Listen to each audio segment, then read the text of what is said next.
The cry is always the same: we want to be free. Oh, freedom. Oh, freedom over me.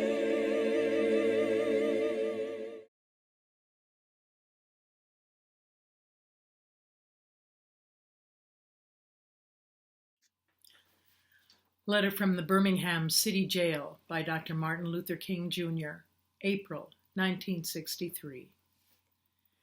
My dear fellow clergymen, while confined here in the Birmingham City Jail, I came across your recent statement calling my present activities unwise and untimely. Seldom do I pause to answer criticism of my work and ideas.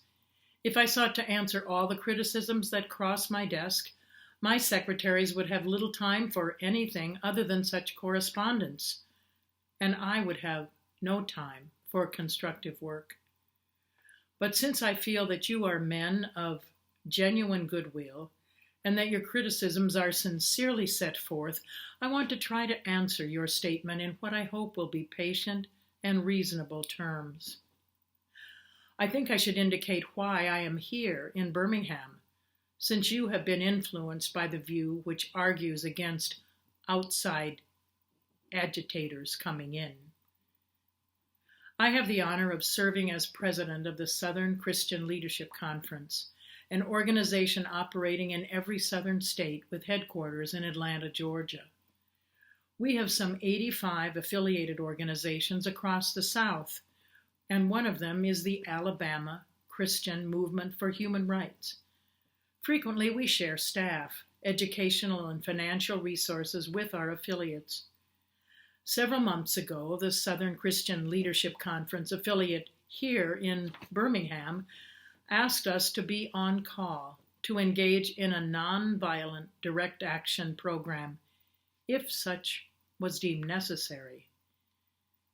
We readily consented, and when the hour came, we lived up to our promise. So I, along with several members of my staff, am here because I was invited here. I am here because I have organizational ties here. But more basically, I am here in Birmingham because injustice is here. Just as the prophets of the 8th century BC left their villages and carried their "Thus says the Lord" far beyond the boundaries of their hometowns, and just as the Apostle Paul left his village of Tarsus and carried the gospel of Jesus Christ to the four corners of the Greco-Roman world, so am I compelled to carry the gospel of freedom beyond my own hometown. Like Paul, I must constantly respond to the Macedonian call for aid. Moreover, I am cognizant of the interrelatedness of all communities and states. I cannot sit idly by in Atlanta and not be concerned about what happens in Birmingham. Injustice anywhere is a threat to justice everywhere. We are caught in an inescapable network of mutuality, tied in a single garment of destiny. Whatever affects one directly affects all indirectly. Never again can we afford to live with the narrow, provincial, outside agitator idea. Anyone who lives inside the United States can never be considered an outsider anywhere within its bounds. You deplore the demonstrations taking place in Birmingham, but your statement, I am sorry to say, fails to express a similar concern for the conditions that brought about the demonstrations. I am sure that none of you would want to rest content with a superficial kind of analysis that deals merely with effects and does not grapple with underlying causes. It is unfortunate that demonstrations are taking place in Birmingham, but it is even more unfortunate that the city's white power structure left the Negro community with no alternative. In any nonviolent campaign, there are 4 basic steps: the collection of the facts to determine whether injustices exist, negotiation, self-purification, and direct action. We have gone through all these steps in Birmingham. There can be no gainsaying the fact that racial injustice engulfs this community. Birmingham is probably the most thoroughly segregated city in the United States. Its ugly record of brutality is widely known. Negroes have experienced grossly unjust treatment in the courts. There have been more unsolved bombings of Negro homes and churches in Birmingham than in any other city of the nation. These are the hard, brutal facts of the case. On the basis of these conditions, Negro leaders sought to negotiate with the city fathers, but the latter consistently refused to engage in good faith negotiation. Then last September came the opportunity to talk with leaders of Birmingham's economic community. In the course of the negotiations, certain promises were made by the merchants, for example, to remove the store's humiliating racial signs. On the basis of these promises, the Reverend Fred Shuttlesworth and the leaders of the Alabama Christian Movement for Human Rights agreed to a moratorium on all demonstrations. As the weeks and months went by, we realized that we were the victims of a broken promise. A few signs, briefly removed, returned, and others remained. As in so many past experiences, our hopes had been blasted, and the shadow of deep disappointment settled upon us. We had no alternative except to prepare for direct action, whereby we would present our very bodies as a means of laying our case before the conscience of the local and national community. Mindful of the difficulties involved, we decided to undertake a process of self-purification. We began a series of workshops on nonviolence, and we repeatedly asked ourselves, are you able to accept blows without retaliating?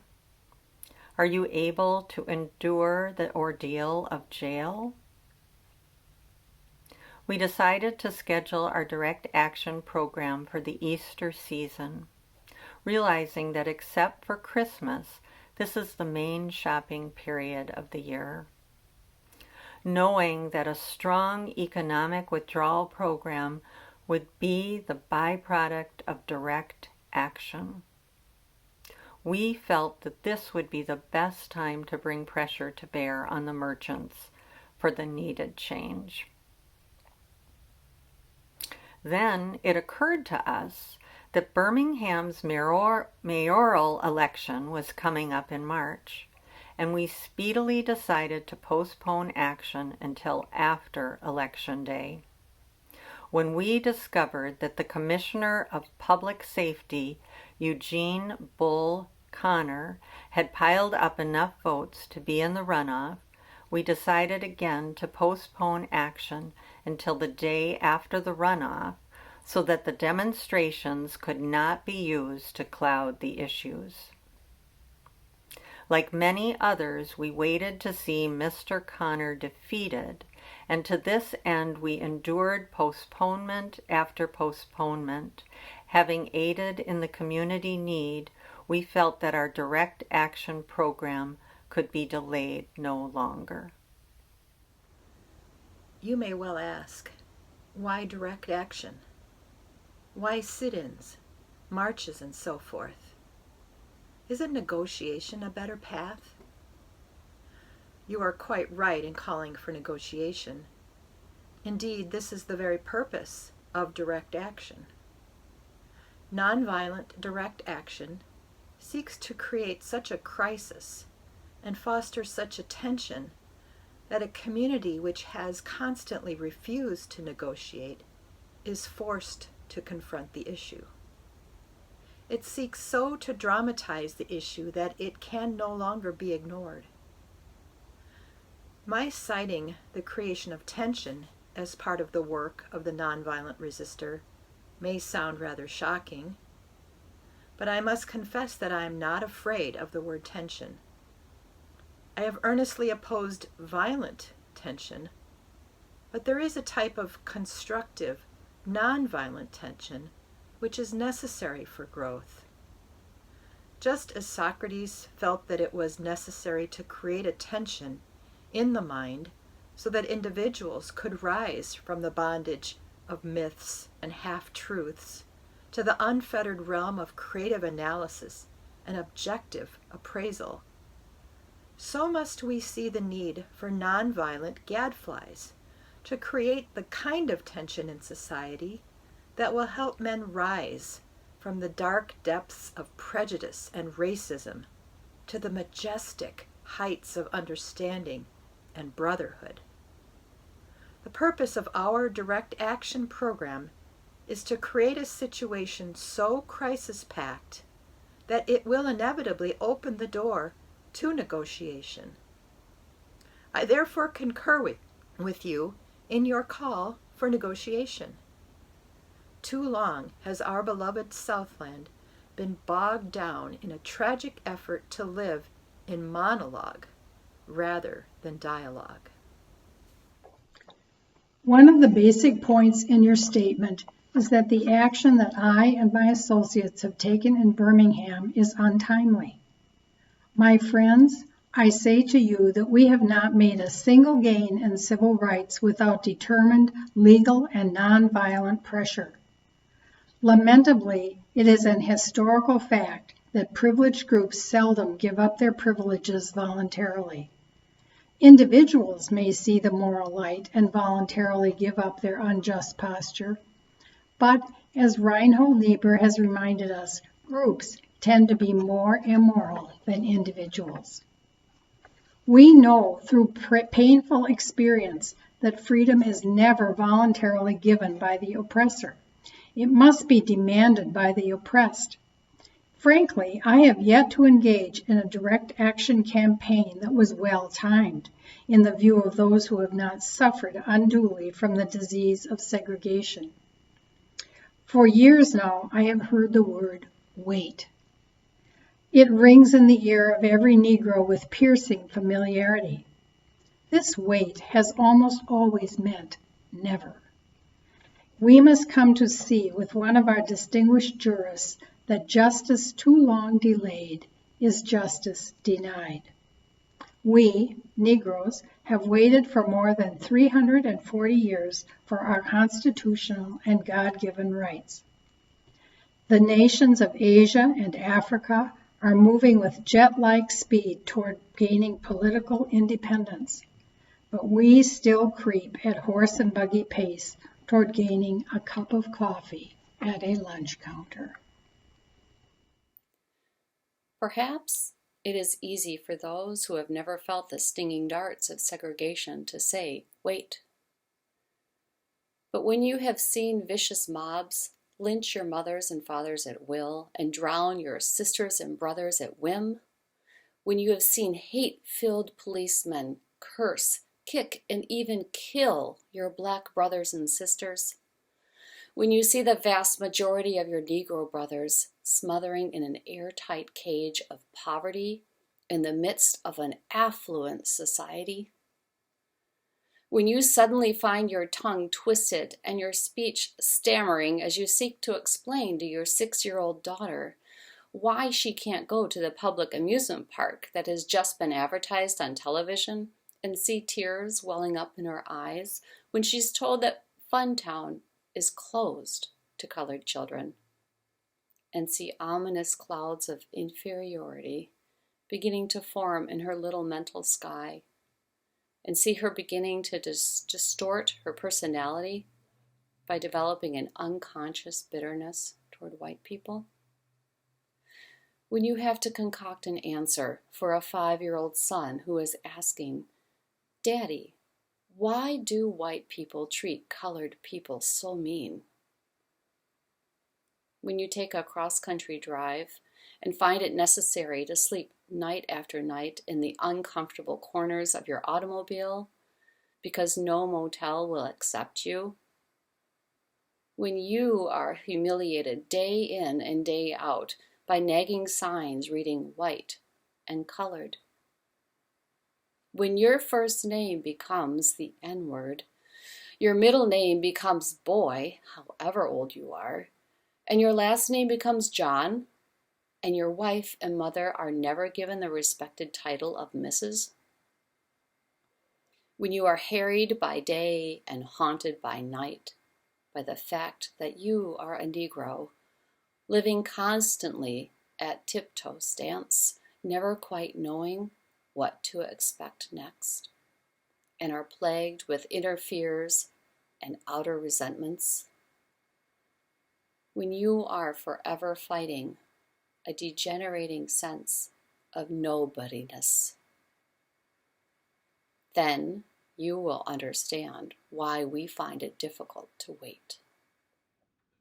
There comes a time when the cup of endurance runs over and men are no longer willing to be plunged into the abyss of despair. I hope, sirs, you can understand our legitimate and unavoidable impatience. You express a great deal of anxiety over our willingness to break laws. This is certainly a legitimate concern. Since we so diligently urge people to obey the Supreme Court's decision of 1954, outlawing segregation in the public schools, at first glance it may seem rather paradoxical for us consciously to break laws. One may well ask, how can you advocate breaking some laws and obeying others? The answer lies in the fact that there are two types of laws, just and unjust. I would be the first to advocate obeying just laws. One has not only a legal but a moral responsibility to obey just laws. Conversely, one has a moral responsibility to disobey unjust laws. I would agree with St. Augustine that an unjust law is no law at all. Now, what is the difference between the two, and how does one determine whether a law is just or unjust? A just law is a man-made code that squares with the moral law or the law of God. An unjust law is a code that is out of harmony with the moral law. To put it in the terms of St. Thomas Aquinas, an unjust law is a human law that is not rooted in eternal law and natural law. Any law that uplifts human personality is just. Any law that degrades human personality is unjust. All segregation statutes are unjust because segregation distorts the soul and damages the personality. It gives the segregator a false sense of superiority and the segregated a false sense of inferiority. Segregation, to use the terminology of the Jewish philosophy Martin Buber, substitutes an I-it relationship for an I-thou relationship and ends up relegating persons to the status of things. Hence, segregation is not only politically, economically, and sociologically unsound, it is morally wrong and sinful. Paul Tillich has said that sin is separation. Is not segregation an existential expression of man's tragic separation, his awful estrangement, his terrible sinfulness? Thus it is that I can urge men to obey the 1954 decision of the Supreme Court, for it is morally right. And I can urge them to disobey segregation ordinances, for they are morally wrong. Let us consider a more concrete example of just and unjust laws. An unjust law is a code that a numerical or power majority group compels a minority group to obey, but does not make binding on itself. This is difference made legal. By the same token, a just law is a code that a majority compels a minority to follow, and that it is willing to follow itself. This is sameness made legal. Let me give another explanation. A law is unjust if it is inflicted on a minority that, as a result of being denied the right to vote, had no part in devising or enacting the law. Who can say that the legislature of Alabama, which set up that state's segregation laws, was democratically elected? Throughout Alabama, all sorts of devious methods are used to prevent Negroes from becoming registered voters. There are some counties in which, even though Negroes constitute a majority of the population, not one single Negro is registered. Can any law enacted under such circumstances be considered democratically structured? Sometimes a law is just on its face and unjust in its application. For instance, I have been arrested on a charge of parading without a permit. Now, there is nothing wrong in having an ordinance which requires a permit for a parade, but such an ordinance becomes unjust when it is used to maintain segregation and to deny citizens the First Amendment privilege of peaceful assembly and protest. I hope you are able to see the distinction I am trying to point out. In no sense do I advocate evading or defying the law as would the rabid segregationalist. That would lead to anarchy. One who breaks an unjust law must do so openly, lovingly, and with a willingness to accept the penalty. I submit that an individual who breaks a law that conscience tells him is unjust and who willingly accepts the penalty of imprisonment in order to arouse the conscience of the community over its injustice is in reality expressing the highest respect for law. Of course, there is nothing new about this kind of civil disobedience. It was evidenced sublimely in the refusal of Shadrach, Meshach, and Abednego to obey the laws of Nebuchadnezzar on the ground that a higher moral law was at stake. It was practiced superbly by the early Christians who were willing to face hungry lions and the excruciating pain of chopping blocks rather than submit to certain unjust laws of the Roman Empire. To a degree, academic freedom is a reality today because Socrates practiced civil disobedience. And in our own nation, the Boston Tea Party represented a massive act of civil disobedience. We should never forget that everything Adolf Hitler did in Germany was legal, and everything the Hungarian freedom fighters did in Hungary was illegal. It was illegal to aid and comfort a Jew in Hitler's Germany. Even so, I am sure that, had I lived in Germany at the time, I would have aided and comforted my Jewish brothers. If today I lived in a communist country where certain principles dear to the Christian faith are suppressed, I would openly advocate disobeying that country's anti-religious laws. I must make two honest confessions to you, my Christian and Jewish brothers. First, I must confess that over the past few years I have been gravely disappointed with the white moderate.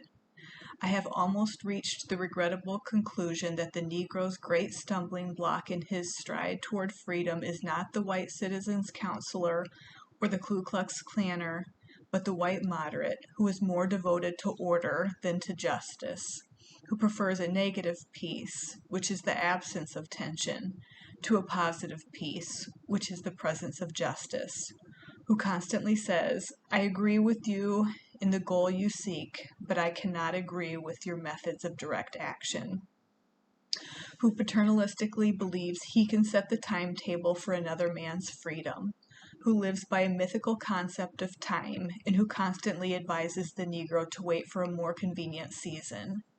Shallow understanding from people of goodwill is more frustrating than absolute misunderstanding from people of ill will.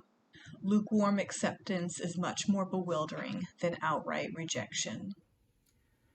I had hoped that the white moderate would understand that law and order exist for the purpose of establishing justice, that when they fail in this purpose, they become the dangerously structured dams that block the flow of social progress. I had hoped that the white moderate would understand that the present tension in the South is a necessary phase of the transition from an obnoxious negative peace in which the Negro is passively accepted his unjust plight to a substantive and positive peace in which all men will respect the dignity and worth of human personality. Actually, we who engage in nonviolent, direct action are not the creators of tension. We merely bring to the surface the hidden tension that is already alive. We bring it out in the open, where it can be seen and dealt with, like a boil that can never be cured so long as it is covered up, but must be opened with all of its ugliness to the natural medicines of air and light. Injustice must be exposed, with all the tension its exposure creates, to the light of human conscience and the air of national opinion before it can be cured. In your statement, you assert that our actions, even though peaceful, must be condemned because they precipitate violence. But is this a logical assertion? Isn't this like condemning a robbed man because his possession of money precipitated the evil act of robbery?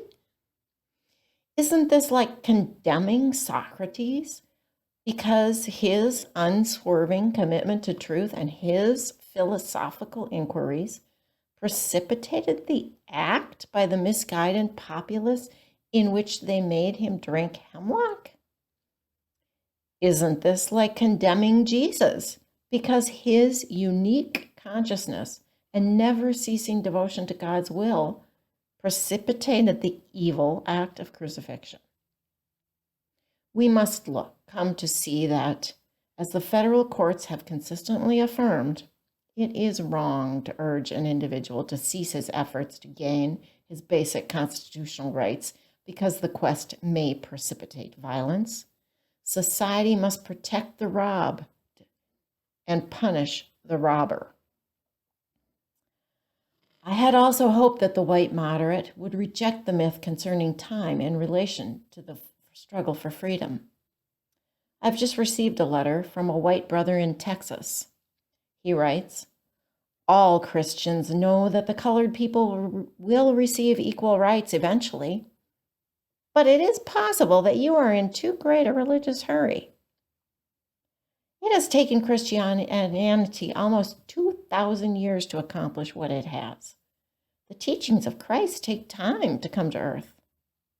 Such an attitude stems from a tragic misconception of time, from the strangely irrational notion that there is something in the very flow of time that will inevitably cure all ills.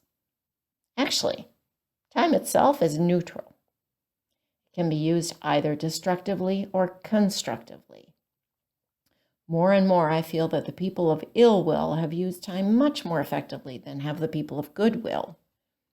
We will have to repent in this generation, not merely for the hateful words and actions of the bad people, but for the appalling silence of the good people.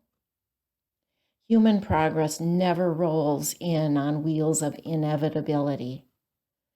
It comes through the tireless efforts of men willing to be co-workers with God. And without this hard work, time itself becomes an ally of the forces of social stagnation.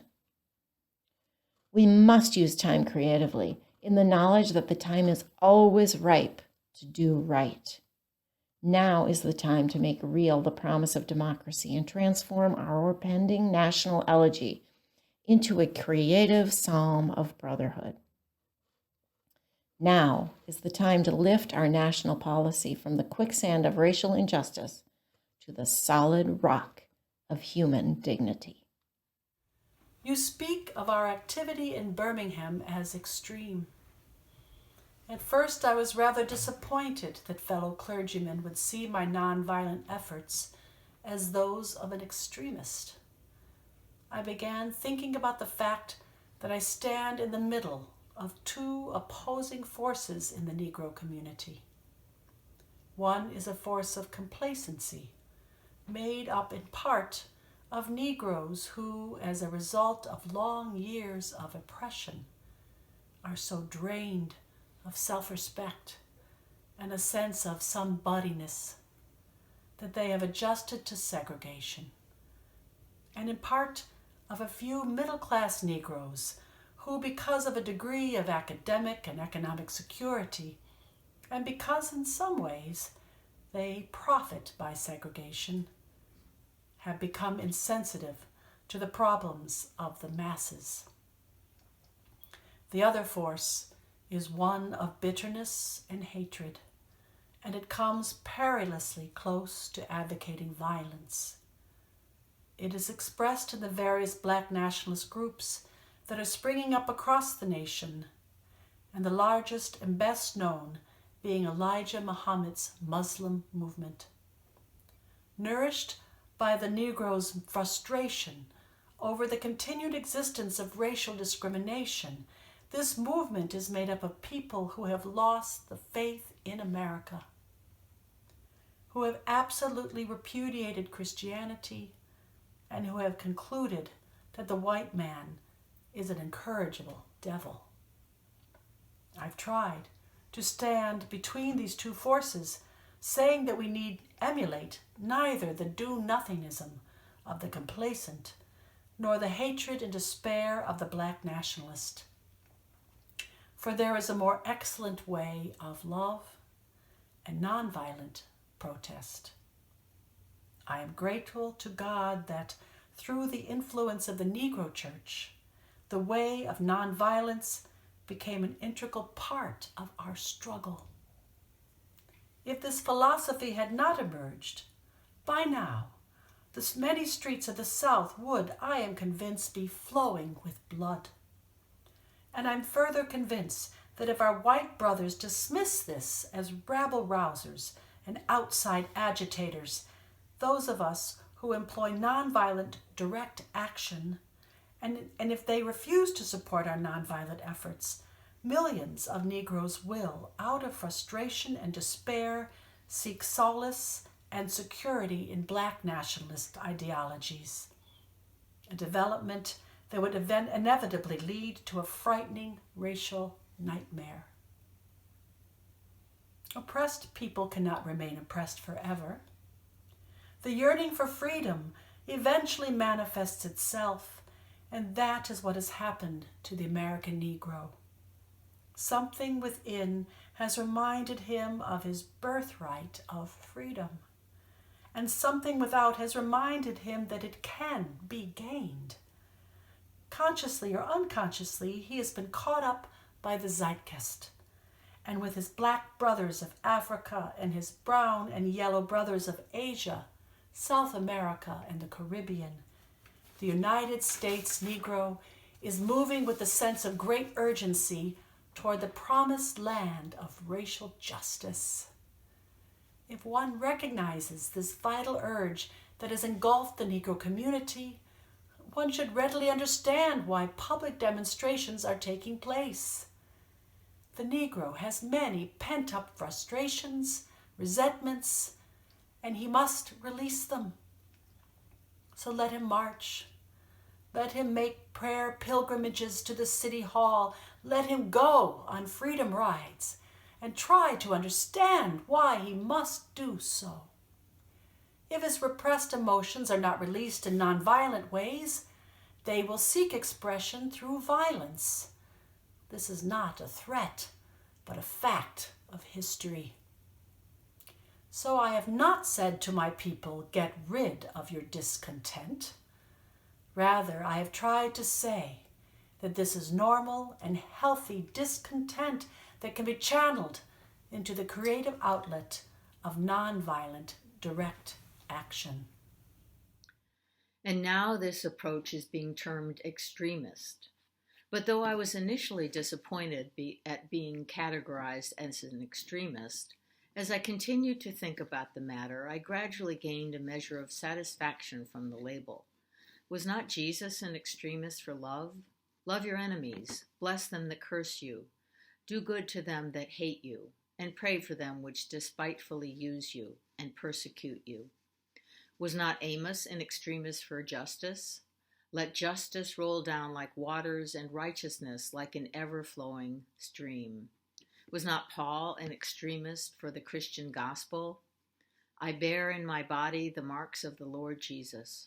Was not Martin Luther an extremist? Here I stand, I cannot do otherwise, so help me God. And John Bunyan, I will stay in jail to the end of my days before I make a butchery of my conscience. And Abraham Lincoln, this nation cannot survive half slave and half free. And Thomas Jefferson, we hold these truths to be self-evident that all men are created equal. So the question is not whether we will be extremists, but what kind of extremists we will be. Will we be extremists for hate or for love? Will we be extremists for the preservation of injustice or for the extension of justice? In that dramatic scene on Calvary's Hill, 3 men were crucified. We must never forget that all 3 were crucified for the same crime, the crime of extremism. 2 were extremists for immorality and thus fell below their environment. The other, Jesus Christ, was an extremist for love, truth, and goodness, and thereby rose above his environment. Perhaps the South, the nation, and the world are in dire need of creative extremists. I had hoped that the white moderate would see this need. Perhaps I was too optimistic. Perhaps I expected too much. I suppose I should have realized that few members of the oppressor race can understand the deep groans and passionate yearnings of the oppressed race. And still fewer have the vision to see that injustice must be rooted out by strong, persistent, and determined action. I am thankful, however, that some of our white brothers in the South have grasped the meaning of this social revolution and committed themselves to it. They are still all too few in quantity, but they are big in quality. Some, such as Ralph McGill, Lillian Smith, Harry Golden, James McBride Dabbs, Ann Braden, and Sarah Patton Boyle, have written about our struggle in eloquent and prophetic terms.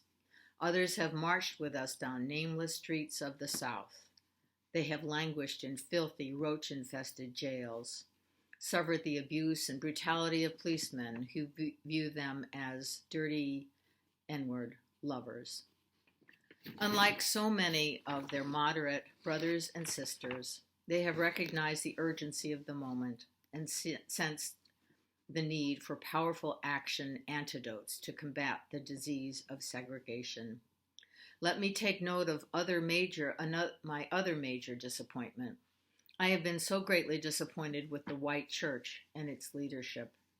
Of course, there are some notable exceptions. I'm not unmindful of the fact that each of you has taken some significant stands on this issue. I commend you, Reverend Stallings, for your Christian stand on this past Sunday and welcoming Negroes to your worship service on a non-segregated basis.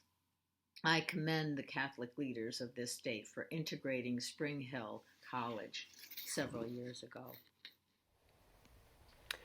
But despite these notable exceptions, I must honestly reiterate that I've been disappointed with the church. I do not say this as one of those negative critics who can always find something wrong with the church.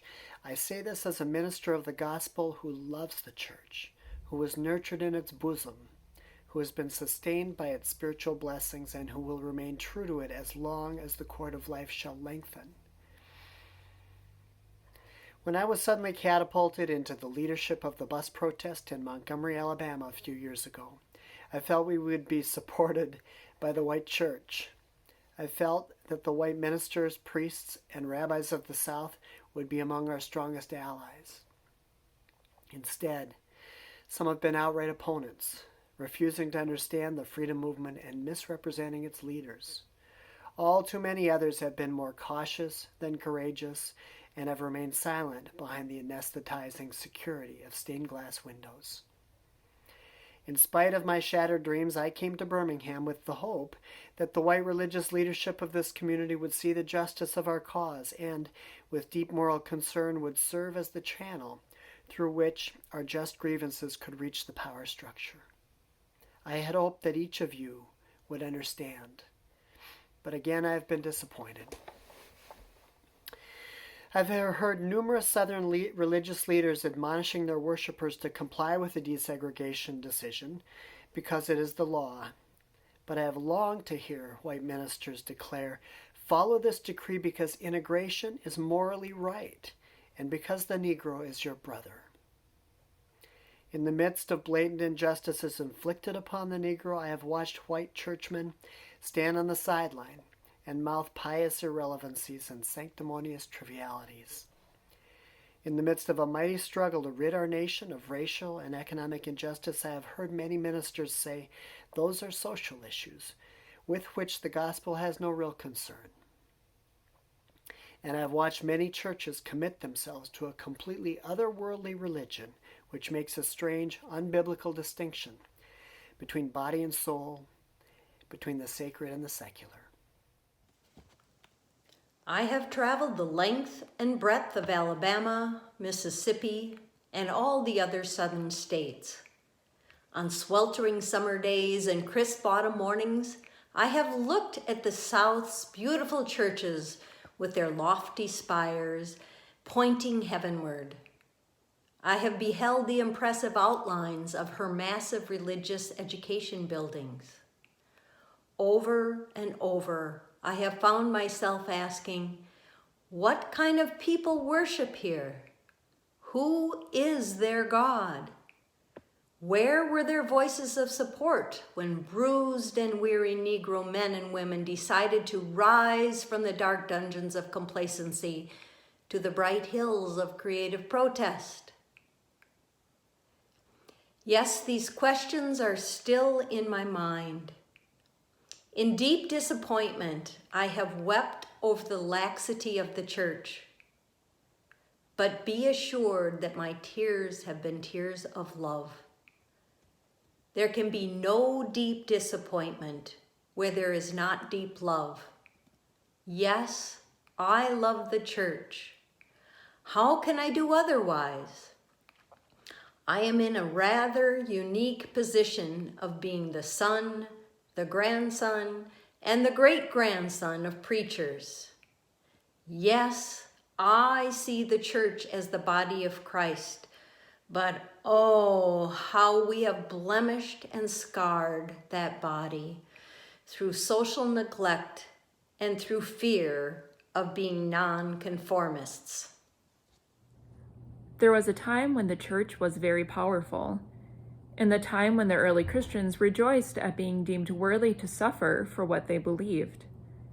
In those days, the church was not merely a thermometer that recorded the ideas and principles of popular opinion. It was a thermostat that transformed the mores of society. Whenever the early Christians entered a town, the people in power became disturbed and immediately sought to convict the Christians for being disturbers of the peace and outside agitators. But the Christians pressed on in the conviction that they were a colony of heaven, called to obey God rather than man. Small in number, they were big in commitment. They were too God-intoxicated to be astronomically intimidated. By their effort and example, they brought an end to such ancient evils as infanticide and gladiatorial contests. Things are different now. So often, the contemporary church is a weak, ineffectual voice with an uncertain sound. So often, it is an arch defender of the status quo. Far from being disturbed by the presence of the church, the power structure of the average community is consoled by the church's silent, and often even vocal, sanction of things as they are. But the judgment of God is upon the church as never before. If today's church does not recapture the sacrificial spirit of the early church, it will lose its authenticity, forfeit the loyalty of millions, and be dismissed as an irrelevant social club with no meaning for the 20th century. Every day I meet young people whose disappointment with the church has turned into outright disgust. Perhaps I have once again been too optimistic. Is organized religion too inextricably bound to the status quo to save our nation and the world? Perhaps I must turn my faith to the inner spiritual church, the church within the church, as the true ecclesia and the hope of the world.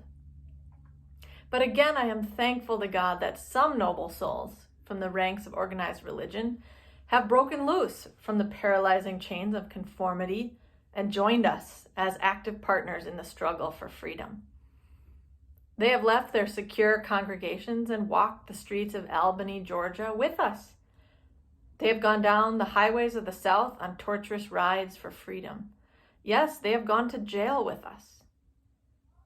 Some have been dismissed from their churches, have lost the support of their bishops and fellow ministers, but they have acted in the faith that right defeated is stronger than evil triumphant.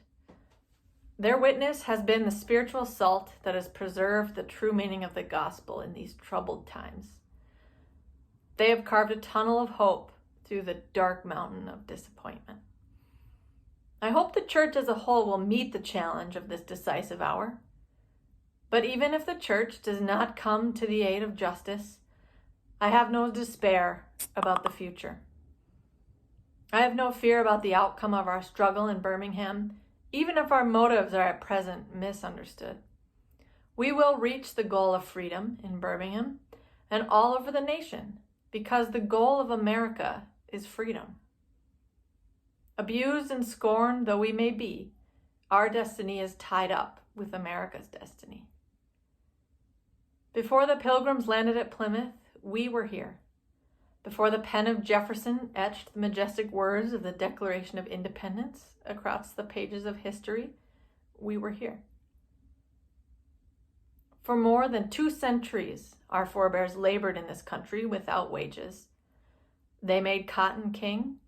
They built the homes of their masters while suffering gross injustice and shameful humiliation. And yet, out of a bottomless vitality, they continued to thrive and develop.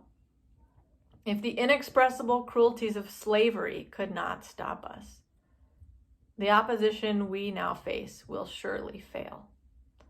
We will win our freedom because the sacred heritage of our nation and the eternal will of God are embodied in our echoing demands. Before closing, I feel impelled to mention one other point in your statement that has troubled me profoundly. You warmly commended the Birmingham police force for keeping order and preventing violence. I doubt that you would have so warmly commended the police force if you had seen its dogs sinking their teeth into unarmed, nonviolent Negroes. I doubt that you would so quickly commend the policemen if you were to observe their ugly and inhumane treatment of Negroes here in the city jail. If you were to watch them push and curse old Negro women and young Negro girls. If you were to see them slap and kick old Negro men and young Negro boys. If you were to observe them, as they did on 2 occasions, refuse to give us food because we wanted to sing our grace together, I cannot join you in your praise of the Birmingham Police Department. It is true that the police have exercised a degree of discipline in handling the demonstrators. In this sense, they have conducted themselves rather non-violently in public. But for what purpose? To preserve the evil system of segregation. Over the past few years, I have consistently preached that nonviolence demands that the means we use must be as pure as the ends we seek. I have tried to make clear that it is wrong to use immoral means to attain moral ends. But now, I must affirm that it is just as wrong, or perhaps even more so, to use moral means to preserve immoral ends. Perhaps Mr. Connor and his policemen have been rather nonviolent in public, as was Chief Pritchett in Albany, Georgia, but they have used the moral means of nonviolence to maintain the immoral end of racial justice. As T.S. Eliot has said, the last temptation is the greatest treason, to do the right deed for the wrong reason. I wish you had commended the Negro sit-inners and demonstrators of Birmingham for their sublime courage, their willingness to suffer, and their amazing discipline in the midst of great provocation. One day, the South will recognize its real heroes. They will be the James Merediths, with the noble sense of purpose that enables them to face jeering and hostile mobs, and with the agonizing loneliness that characterizes the life of the pioneer. They will be old, oppressed, battered Negro women, symbolized in a 72-year-old woman in Montgomery, Alabama, who rose up with a sense of dignity and with her people decided not to ride segregated buses, and who responded with ungrammatical profundity to one who inquired about her weariness. My feet is tired, but my soul is at rest. They will be the young high school and college students, the young ministers of the gospel and a host of their elders, courageously and non-violently sitting in at lunch counters and willingly going to jail for conscience's sake. One day, the South will know that when these disinherited children of God sat down at lunch counters, they were in reality standing up for what is best in the American dream and for the most sacred values in our Judeo-Christian heritage, thereby bringing our nation back to those great wells of democracy which were dug deep by the Founding Fathers in their formulation of the Constitution and the Declaration of Independence. Never before have I written so long a letter. I'm afraid it's much too long to take your precious time. I can assure you that it would have been much shorter if I had been writing from a comfortable desk. But what else can one do when he is alone in a narrow jail cell, other than write long letters, think long thoughts, and pray long prayers? If I have said anything in this letter that overstates the truth and indicates an unreasonable impatience, I beg you to forgive me. If I have said anything that understates the truth and indicates my having a patience that allows me to settle for anything less than brotherhood, I beg God to forgive me. I hope this letter finds you strong in the faith. I also hope that circumstances will soon make it possible for me to meet each of you, not as an integrationist or a civil rights leader, but as a fellow clergyman and a Christian brother.